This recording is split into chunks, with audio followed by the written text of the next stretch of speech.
Welcome to Alien Invasion Gaming. My name is Roy. In this video, we take a look at how to unlock the secret ending of Cyberpunk 2077. Let's take a look.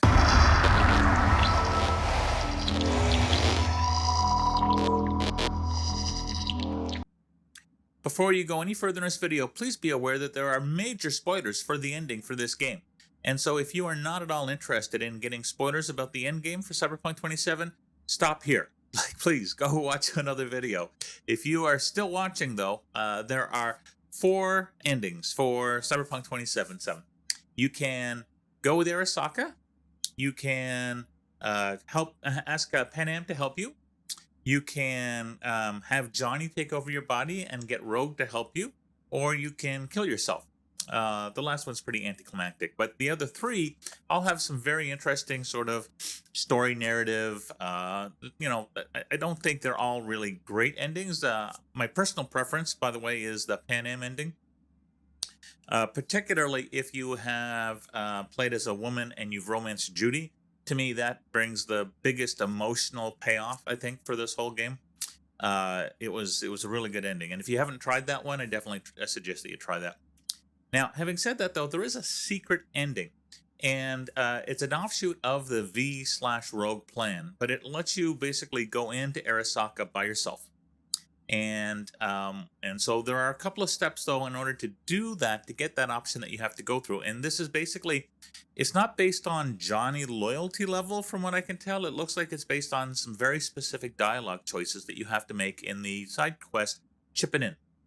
So if you have already gotten past Chipping In, you're going to have to back up. And if you haven't done Chipping In, well, then you need to keep these steps in mind for when you get to that video. If you weren't planning to do Chipping In before you did the ending, then you're going to have to rethink that if you want to actually get the secret ending. And if you don't want the secret ending, that's fine. I'm not actually going to talk about the secret ending because I want you guys to experience it for yourself. So I'm just giving you the tips on how to enable it. I'm not actually going to walk you through the ending. Okay, so when you get Chipping In, when you're going to get to a part where Johnny is going to ask you to drive into the oil fields so that you can look for his body, that is the point at which the dialogue options take place. So we're going to jump into the game at that point, and I'm going to walk you through those dialogue choices.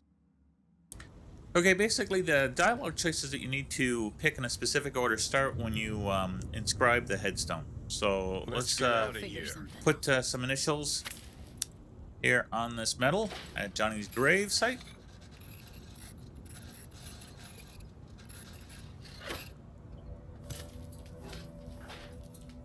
Better now.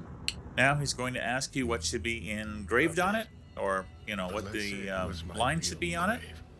What would you write? You're going to want to pick the last option. Johnny Silverhand. Basically, the guy who saved my life. The guy who saved my life. I'm going to skip ahead. Listen, I realize either let them. Okay, I'm going to go through all this dialogue real quick. All right, now you're going to pick the middle option, basically telling him that he screwed up. No, Johnny, you used. He's going to ask for a second chance. You're going to say, "What do you want from me?" Most people I thought were my friends. You're fucking.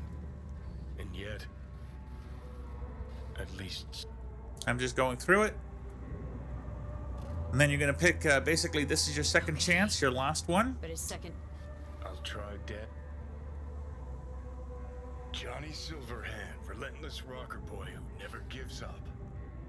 V. First.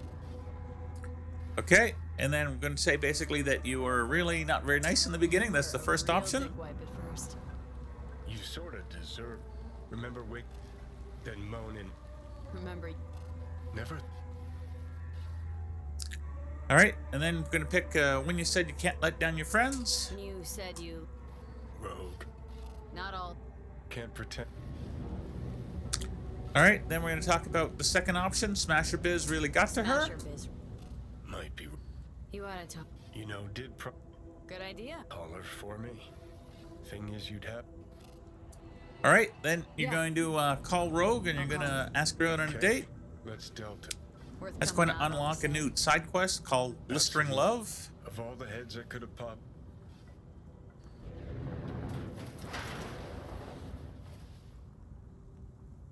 Okay, so At this point, this should be all you need in order to unlock the task.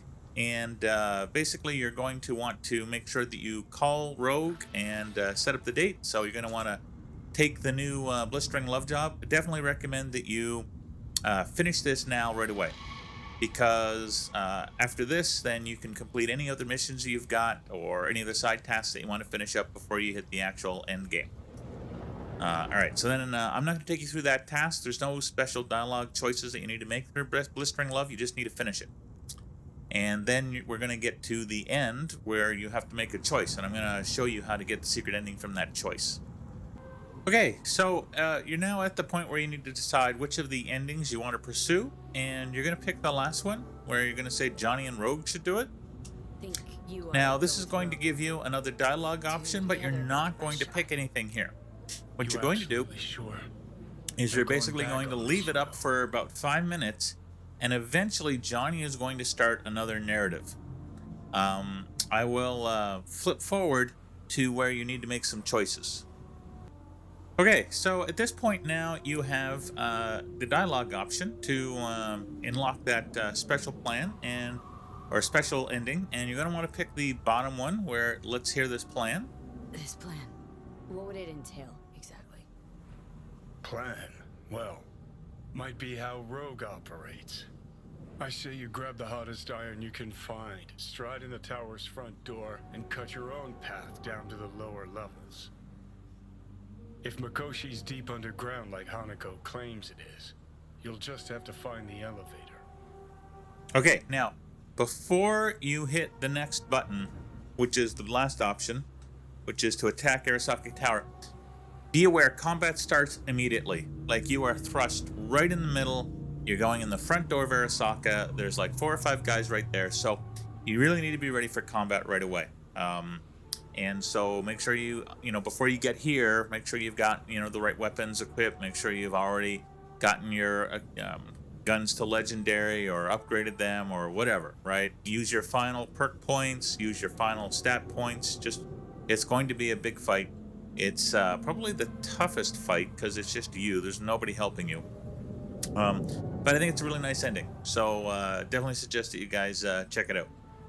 Well, thanks for watching this video. If you liked what you saw, please drop a like. Also, there are some links in the description for my Twitter, Twitch, and Discord channels. If you've got any questions on this ending or Cyberpunk 2077 or any of the other games that I've been playing, feel free to hit me up on one of those venues, and I'll be happy to answer your questions.